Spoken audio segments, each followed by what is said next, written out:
Buenas tardes, estamos con el profesor Jorge Moya en la institución educativa Castilla, jefe de área del área de humanidades y docente de español.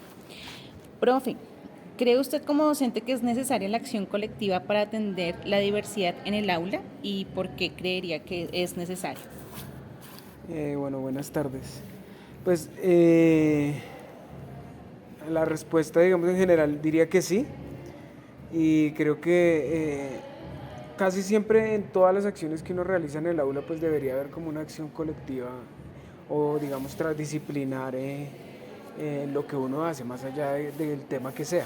Pero específicamente en el tema de la exclusión, sí creo que es necesario un apoyo, sobre todo teórico y práctico, de entidades estatales que vengan como a apoyarnos desde su saber y desde su experiencia más especializada en ese tipo de conocimientos, porque a veces nosotros pues no, realmente no sabemos cómo abordar a cierto tipo de exclusiones o cierto tipo de chicos que de pronto se salen pues como del promedio de personas que nosotros solemos, digamos, solemos educar en el colegio.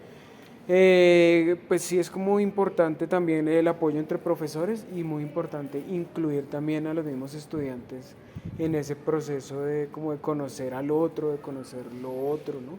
Que todo el entramado de la comunidad, en general incluso también de los papás, esté muy abierto al conocimiento de las otredades, ¿no? Que es muy importante en ese tema pues, como de la exclusión.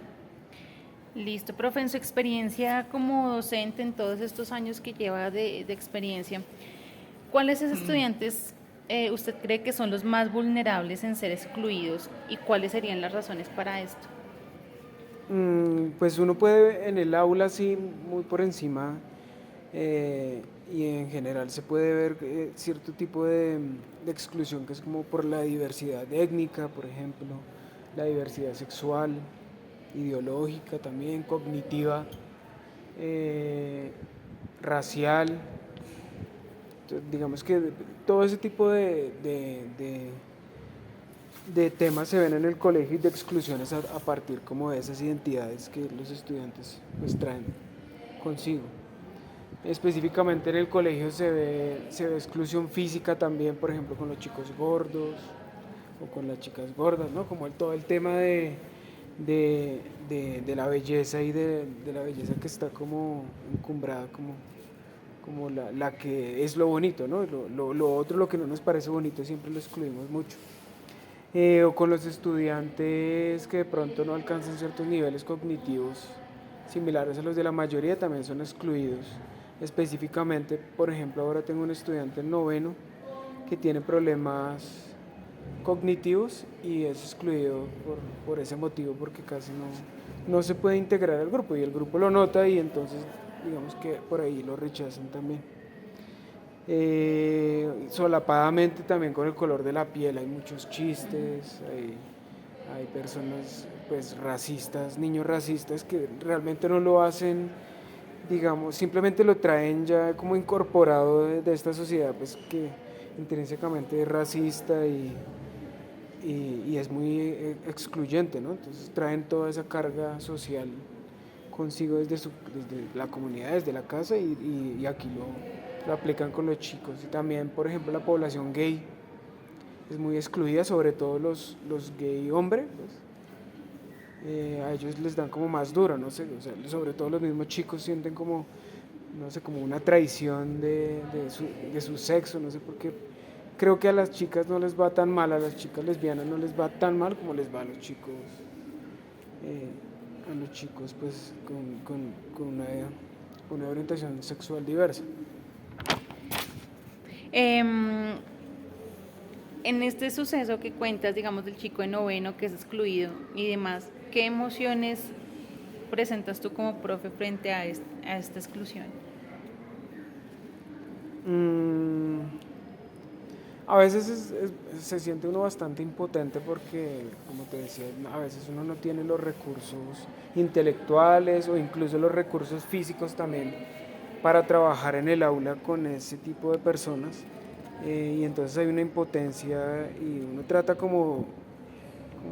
como de seguir algunas estrategias como de ayuda, pero es muy complicado porque son 40 estudiantes y uno no se puede enfocar en un estudiante y dejar al resto solos, o no sé, digamos que sí, en ese sentido me he sentido más bien un poco como desorientado, y, y creo que hay un gran problema con la población diversa porque no se sabe bien cómo abordarse, o por lo menos no, en los colegios no tenemos muy claro eso algunos, ¿no?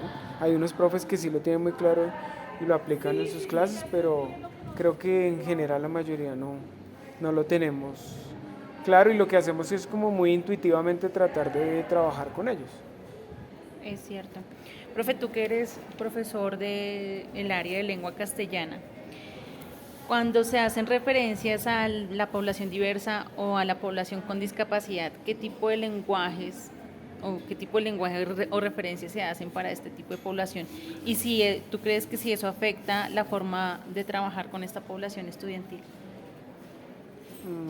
Pues eso ha cambiado harto con el tema de como de lo políticamente correcto, entonces uno también se cuida mucho de, por ejemplo, decir el chico especial o el chico, no sé, diverso, o el diferente de la clase, ¿no? Digamos que lo políticamente correcto a veces también como que lo pone a uno a pensar mucho cómo dirigirse a, a cierto tipo de personas, pero más allá de eso, desde el mismo lenguaje casi siempre estamos excluyendo a la gente, por ejemplo, desde una base de lo normal.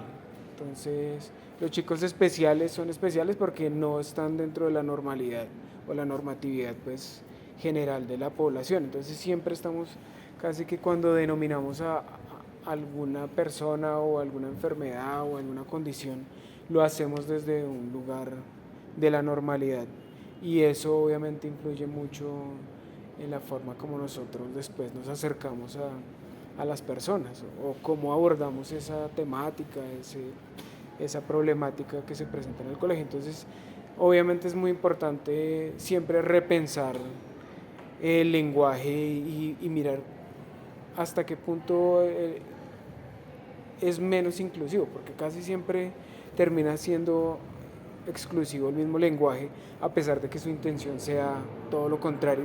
Muchas veces no se logra eso, pero sí es muy importante, pues, la forma como nosotros definimos a esas poblaciones en general.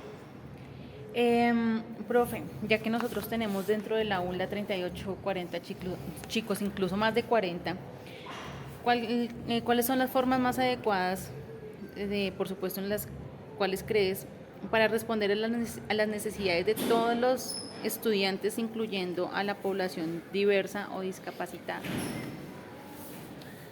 Pues normalmente es una misión imposible, incluso cuando, digamos, la mayoría de los estudiantes responde como a unos parámetros de normalidad, digámoslo así. O sea, cuando no hay personas con algún tipo de discapacidad, aún así es difícil atender pues 40 estudiantes pensando cosas diferentes, con emociones distintas, percepciones de la vida también encontradas, y en cierta época de la vida en que de pronto todavía no se entienden incluso muy bien a ellos mismos. Entonces es muy difícil, digamos, lograr hacer un buen trabajo en el aula cuando la población es tan grande, y cuando a eso le sumamos chicos o chicas que de pronto requieren de una atención un poco más especializada y más detallada, pues yo creo que el problema se hace muy grande. Y en general sí me parece que está mal enfocado todo este tema de la exclusión, de la diversidad, está un poco mal, en algunos aspectos está mal enfocado. Por ejemplo, principalmente en el tema de la diversidad cognitiva con los chicos que tienen problemas de pronto de su desarrollo cognitivo. Eh, Hay un problema muy grande de intentar meterlos a las malas como dentro de una población que va a otro ritmo, y entonces pues hay encuentros a veces violentos, a veces simplemente pues no se acoplan bien y empiezan a sentirse deprimidos y se generan incluso más problemas de los que había anteriormente. Entonces, es difícil, la verdad, yo no conozco mucho del tema de la diversidad y simplemente, digamos, pues lo que te cuento es más como desde mi experiencia un poco empírica de ese tema, ¿no? Pero sí creo que el tema hay que abordarse de otra manera y sobre todo cuando pues los parámetros, digamos, de la escuela que le están dando a uno son un poco normativizados y no están preparados para afrontar ese tipo de retos escolares. Profe, ya para terminar, ¿qué haces o harías desde el aula para eliminar o minimizar las barreras de la exclusión? Eh, pues a mí, por ejemplo, desde el español, creo, o desde el español no, sino pues en general, la literatura creo que es una forma muy importante o una forma muy apropiada para conocer a los otros, ¿no? A otras concepciones de la vida, a otras cosmovisiones, así sean personajes ficticios que uno lee en la literatura, igual son personas o personajes que expresan condiciones humanas. Y cuando nosotros leemos literatura, pues estamos, digamos, rompiendo un poco las barreras de eso otro que es como tan alejado de nuestra percepción de la vida. Entonces, desde la literatura trato como de eso, de un acercamiento a la otredad. Y en general, pues creo que, no sé, tratar un poco de concientizar a los estudiantes de la importancia del diálogo, de hablar entre ellos. A veces practico una actividad que consiste en que se hagan entrevistas y se conozcan un poco mejor, porque a veces la percepción que tenemos de las otras personas nos lleva a juzgarlas de manera premeditada, sin conocerlo, y eso también genera mucha exclusión, ¿no? Simplemente nos quedamos con lo que nos han dicho los medios o en general lo que nos han enseñado nuestras familias, pero creo que sí hace falta un poco más como de esa idea de conocer lo desconocido, lo oculto, lo que hay al otro lado, ¿no? Como, eso sí. Listo, profe, muchísimas gracias por su entrevista y sus conocimientos.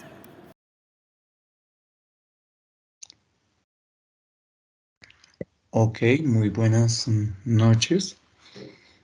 Nos encontramos aquí con la compañera Mayra y con la profesora docente Miriam Villalobos en este guión de entrevista, en el cual el objetivo de este espacio es indagar sobre su experiencia pedagógica y sus concepciones en torno a la diversidad en la escuela y al abordaje que hace de esta en el contexto que se desenvuelve.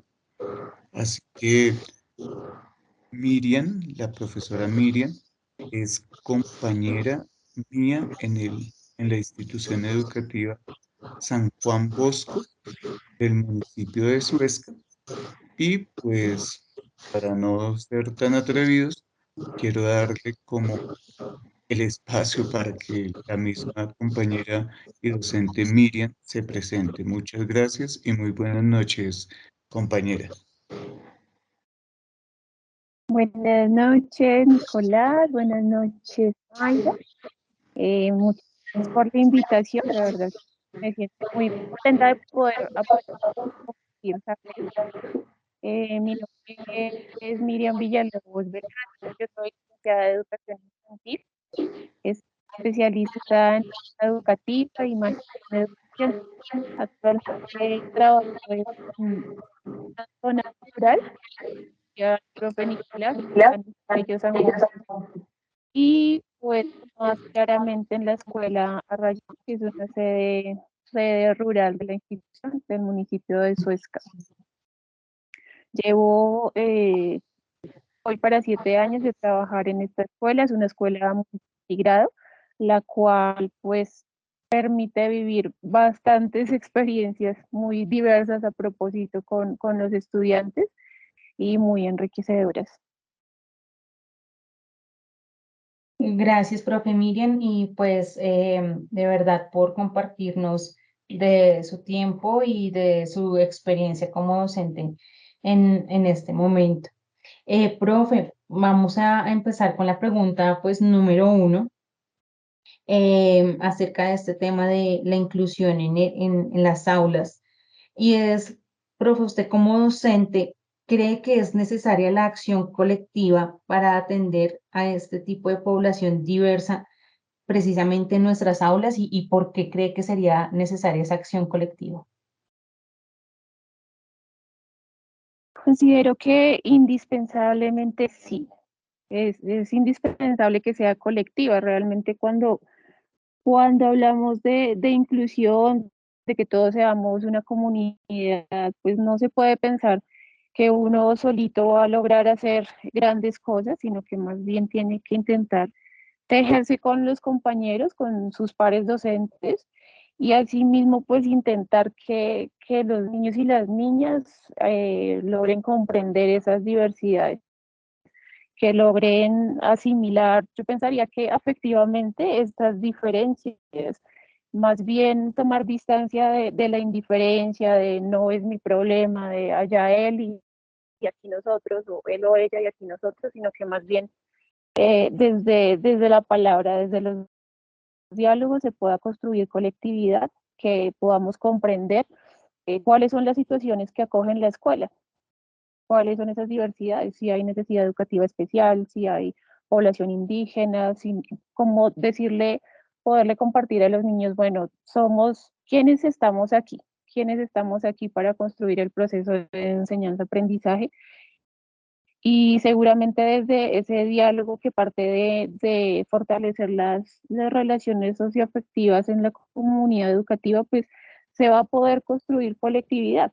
Vamos a poder decir, listo, estamos haciendo tal actividad, tal proyecto, pero aquí estamos todos. ¿Y cómo vamos a hacer para que los niños y niñas en condición de diversidad pues se sientan parte de la institución? Uno solito, como dice el dicho, una sola golondrina no llama agua.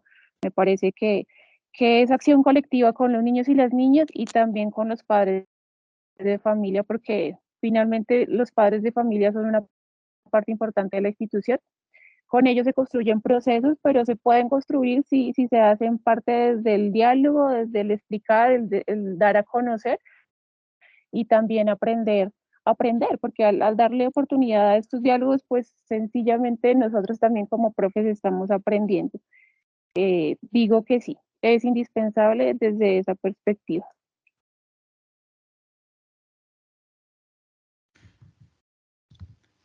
Profe, muchísimas gracias. Y precisamente en cuanto a la experiencia como docente que su merced pues ha tenido y ya nos ha manifestado, ¿cuáles son los estudiantes más vulnerables en ser excluido y cuáles son esas razones? ¿Ha tenido su merced experiencia en ese suceso? ¿Qué emociones tuvo frente a ello? Cuéntanos, yo sé que son varias, diversas, pero qué chévere poderlo compartir en este espacio. Bueno, pues realmente en la escuela hubo un caso de un niño en particular, se llamaba Santiago, hace más o menos 4 años que él ingresó a la escuela, ingresó a transición.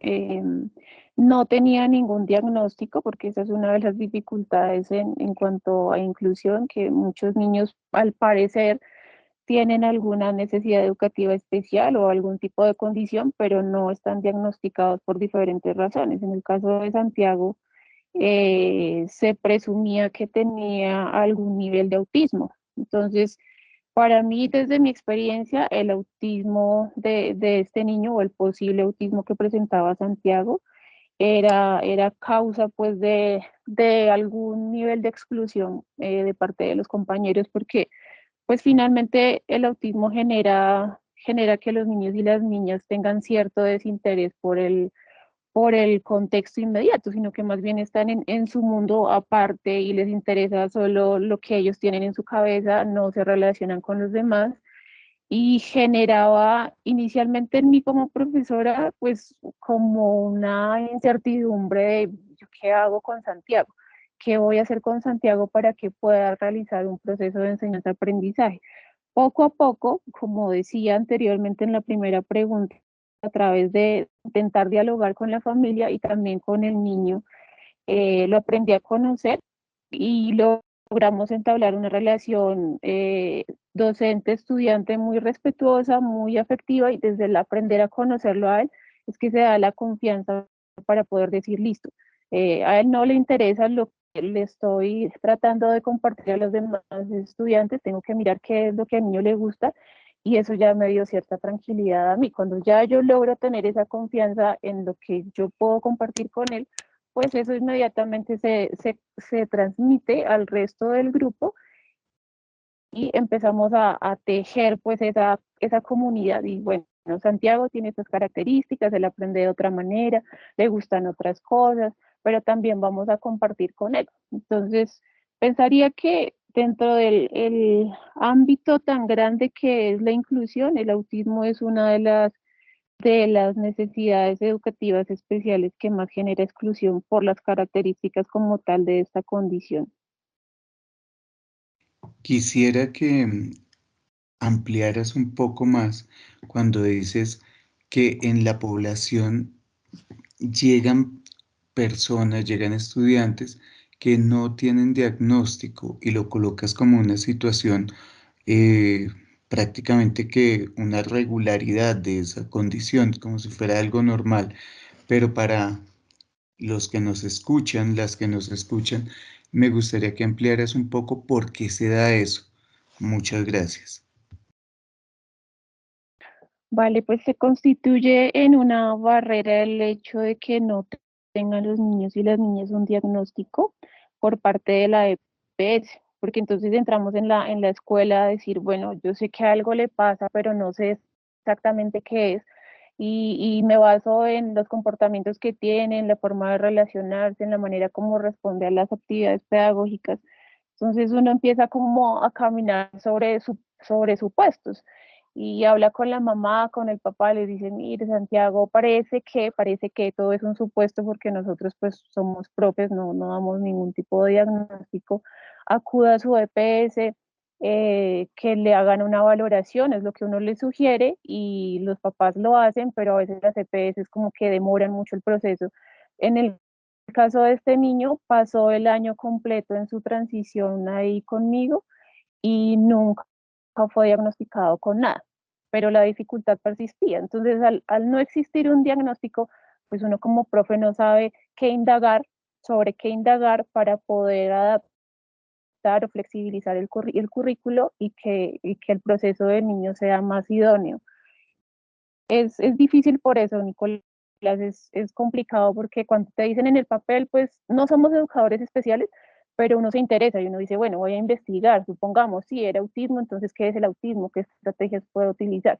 Pero si no hay un diagnóstico, te dejan tras de que es difícil asumir la inclusión en estas condiciones de política actual de Colombia, donde cualquier niño, sí, lógico, tiene el derecho, niño o niña, a estar en una institución educativa, pero no tenemos las herramientas. Entonces nos toca a nosotros como ser un poco autónomos en ese sentido y mirar de acuerdo a lo que hay en cuanto a diversidad en el aula, indagar, investigar. Voy a aprender un poquito de esto, un poquito de lo otro para poder intentar brindar el mejor proceso a los estudiantes. Muchísimas gracias, sí, señora. Gracias, profe. Y ahorita, pues, su merced que nos hace referencia en cuanto a la importancia del diagnóstico, pues, acertado, ¿no? De nuestra Uh -huh. población estudiantil. Vemos que muchas de estas poblaciones son categorizadas bajo un tipo de lenguaje. Por ejemplo, uno dice es el niño especial o el niño enfermito, o bueno, hay muchas y de gran variedad referencias a este tipo de población, pues con talentos excepcionales o talentos especiales o, o estudiantes con discapacidad. Usted, profe, em, ¿qué tipo de lenguaje o qué referencias se ha encontrado en el aula cuando se trabaja con esta población estudiantil, ya sea diversa o de discapacidad? ¿Y cree que este uso del lenguaje afecta el diagnóstico y la forma de trabajar con este tipo de población estudiantil? Considero que sí, el lenguaje es decisivo. Finalmente, el lenguaje constituye el discurso sobre el cual caminamos las comunidades y pues la sociedad en general. Y como tal, en mi experiencia, pues he notado que el lenguaje de esta población rural se orienta hacia, de alguna manera, como una invisibilización de la necesidad real de los niños y las niñas. Si tiene algún trastorno, entonces de una es el necio, es el niño indisciplinado, es el que no hace nada en clase, el que solamente molesta y está irrumpiendo todo el tiempo la dinámica de la clase, pues porque los niños y las niñas también perciben ciertos comportamientos y llevan a su casa pues esa misma experiencia. Entonces, por eso mismo es la importancia del diálogo, como lo decía anteriormente. Entonces, el lenguaje va determinado por la intencionalidad que yo tengo en el diálogo con los niños y las niñas, que pues tiene que ser, considero yo como docente, un diálogo y un lenguaje inclusivo. Sí, aquí somos todos, aquí no solamente, aquí no somos los 20 entre comillas normales, más el niño o niña que tiene alguna condición especial o que viene de población diversa como población indígena, por ejemplo, sino más bien que creemos comunidad del lenguaje del profe, porque el profe es la autoridad en el salón, ¿cierto? La autoridad hablada desde el respeto y la comunicación, pues tiene que ser un lenguaje inclusivo para que los niños y las niñas pues vayan educando esa interacción que se requiere, insisto, desde la socioafectividad, desde la inclusión socioafectiva para que se pueda crear ese ambiente de equidad y de igualdad en el aula y que trascienda también a las familias, ¿sí? Porque puede que uno logre con los estudiantes cosas, pero si no incluye a los padres de familia, no va a trascender y no va a lograr de pronto un ambiente protector más adecuado para los menores de edad que tenemos en nuestras escuelas.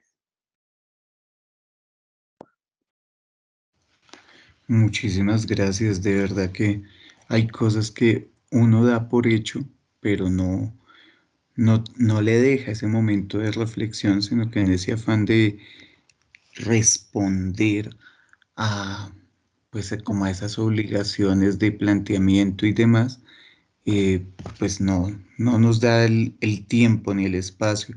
Y obviamente cuando no hay un compromiso por parte eh, ético, personal, por parte de, de esa conciencia de sujetos transformadores y constructores de una nueva sociedad, pues considero yo que se dificulta aún más tener en cuenta eh, la diversidad y asimismo que yo también soy un sujeto diverso. Entonces te quería preguntar, ¿cuáles son las formas más adecuadas para responder a las necesidades de todos los estudiantes, incluyendo a la población diversa y discapacitada? Obviamente esto tiene que ver con el lenguaje, pero ¿cuáles son esas formas allí dentro del aula? Gracias, profe. Bueno, pienso que para que haya un proceso de inclusión más integral, pensaría que definitivamente desde el gobierno nacional la política educativa tendría que ser más amplia y realmente más inclusiva, porque no puede ser que nos digan listo, porque el decreto tal de 2017, 1421, si no estoy mal, ¿cierto? De inclusión nos dice que los niños y las niñas de necesidades educativas pueden estar en las instituciones, listo, lo sabemos, pero ya, ¿sí? No pasa nada más allá. Simplemente el docente de aula tiene que recibir a su grupo como venga y mirar pues qué va a hacer, cómo va a gestionar ese proceso, pero desde sus propios recursos incluso muchas veces, porque tendría que hablarse también entonces en esa medida de formación para los maestros, ¿sí? Formación para los maestros en las necesidades que haya, sea de necesidades educativas especiales, o sea de población diversa. Etnoeducación también es súper importante porque son experiencias que llegan al aula. Actualmente en la escuela de Arrayanes pues tenemos 4 estudiantes que vienen de la etnia Wayuu, y pues ha sido un proceso para ellos muy duro de desarraigo cultural, de llegar a un contexto totalmente distinto. Y si uno no tiene las herramientas y tampoco las busca, pues esos niños van a quedar relegados y es muy doloroso. En mi caso es muy doloroso que los niños lleguen y que no haya nada para ellos, que se sientan fuera de, porque no hay un profe o unas profesoras o profesores que generen esos procesos de inclusión. Con estos niños en particular, pues pienso que se ha podido hacer un proceso lento, pero enriquecedor en el sentido de que a través del diálogo, a través de la palabra con el resto de la escuela, se ha logrado que ellos se sientan en familia, que se empiecen a tejer esos lazos que rompieron cuando salieron de su territorio y digan, bueno, aquí es un lugar distinto, pero somos bienvenidos y bienvenidas. ¿Y por qué ha pasado esto? Porque afortunadamente y con toda la humildad lo digo, pues somos profes que nos preocupamos por la educación, ¿sí? Que buscamos la manera de prepararnos, ya que desde el Estado no recibimos esas herramientas para ver cómo hacemos para que todos se sientan parte de todo. Entonces, formación para los maestros, genial si la hubiera pues en Colombia por parte del gobierno, que esta política de inclusión sea más amplia y que definitivamente en las instituciones educativas tiene que haber educadores especiales. Es que estamos intentando y sé de otros profes que intentan, pero uno hace muchas cosas que a veces se quedan como, bueno, lo intenté, pero no salió bien. Lo intenté, pero me salió un poquito bien. Y no estamos abarcando la inclusión al 100% como debiese ser. ¿Cómo sería? Pues si hay educadores especiales, porque no todos somos educadores especiales, estudiamos, ¿cierto? Otras líneas de la educación y se requiere de verdad que haya compromiso desde de arriba para abajo, pues desde el gobierno hacia abajo y que podamos tener mejores herramientas. Yo sé que estamos cortos de tiempo, pero quisiera ahí agregar esa importancia que su merced menciona de la educación para los profesores, para los docentes. Y es porque hay un punto cuando se recibe a los estudiantes en la puerta del colegio y se te para un compañero al lado, al lado mío, por ejemplo, y comienza a decirle a los estudiantes, hey señores, el corte del cabello, ¿qué pasa? Hay que darle de comer al peluquero. Oiga, ¿le presto una moñita o qué? Oiga, parecemos, ya se están pareciendo a las niñas con ese cabello que hay que mandar cortar. Y uno al lado con su cabello largo, eh, pues hombre, considero que es una ruptura, es una ofensa desde a mi persona que estoy escuchando y que por respeto no le digo, oiga, míreme, ¿sí? Pero creo que nos hace falta mucho romper como ciertos paradigmas y educarnos en la diversidad. Compañera Mayra, continúa, por favor. Gracias. Gracias, gracias, Nicolás.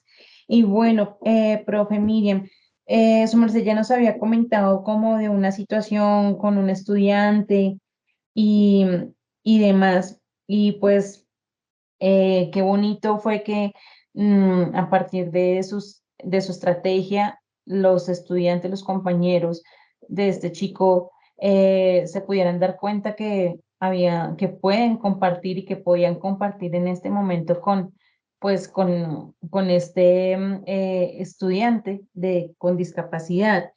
Eh, Ujú. ¿Qué otras estrategias hace o haría usted desde el aula, profe, para eliminar o al menos minimizar las barreras de la exclusión? Vale, yo pienso que hasta donde nos sea posible, parados en la realidad que estamos pisando, es súper fundamental que podamos apuntarle al trabajo cooperativo. Y digo hasta donde sea posible porque las necesidades educativas pues son muchas.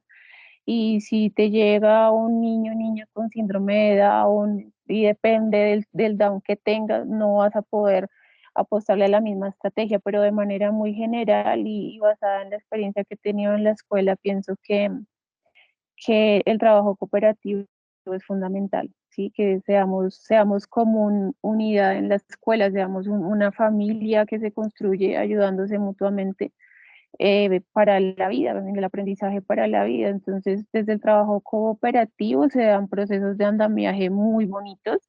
Los niños y las niñas tienen una sensibilidad altísima que a veces a los adultos, o más bien muchas veces, no a veces, sino muchas veces a los adultos se nos ha empezado a extinguir y creo que es una herramienta desde lo humano fundamental para educar.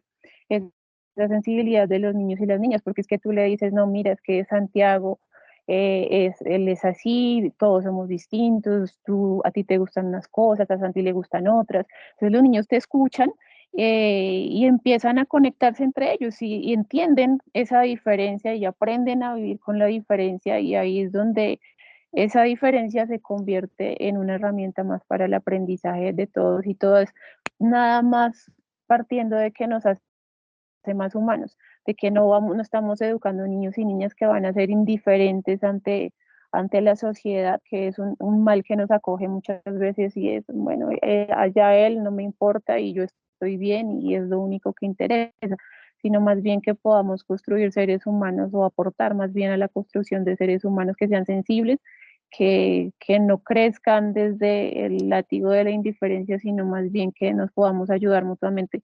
Las estrategias pedagógicas del maestro son determinantes para la inclusión. Como decía anteriormente, el profe es ahí el que tiene la autoridad. La voz de los niños es súper importante y ellos también empiezan a proponer cosas, incluso crean materiales. Ellos también a veces, bueno, hagamos esto. En el caso de Santiago, propusieron en aquel momento, hagamos una obra de teatro y hacemos máscaras muy coloridas porque a Santi le encantaba lo colorido, era lo que más le llamaba la atención.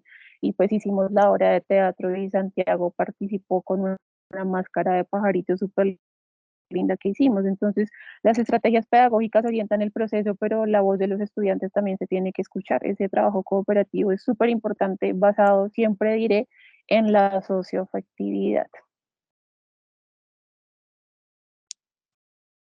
Compañera, de verdad, muchísimas gracias. Y yo sé que pues el tiempo es una limitante, pero de antemano muchísimas gracias porque le deja a uno como toda la posibilidad, toda la herramienta, pues desde la posibilidad de hacer mejor las cosas. Así que por mi lado, agradecerte totalmente y ojalá que haya una próxima oportunidad para poder escuchar esas reflexiones tan valiosas. Muchísimas gracias. Muchas Muchísimas gracias. gracias, profe, de verdad, muchas gracias, unos aportes maravillosos, nos deja una reflexión grandísima como docentes y yo creo que de aquí también salimos muy motivados para cambiar incluso nuestras prácticas en el día a día que tenemos con nuestros estudiantes y en nuestras aulas. Muchísimas gracias por su tiempo, su disposición y su conocimiento, profe. Bueno, ustedes mil gracias.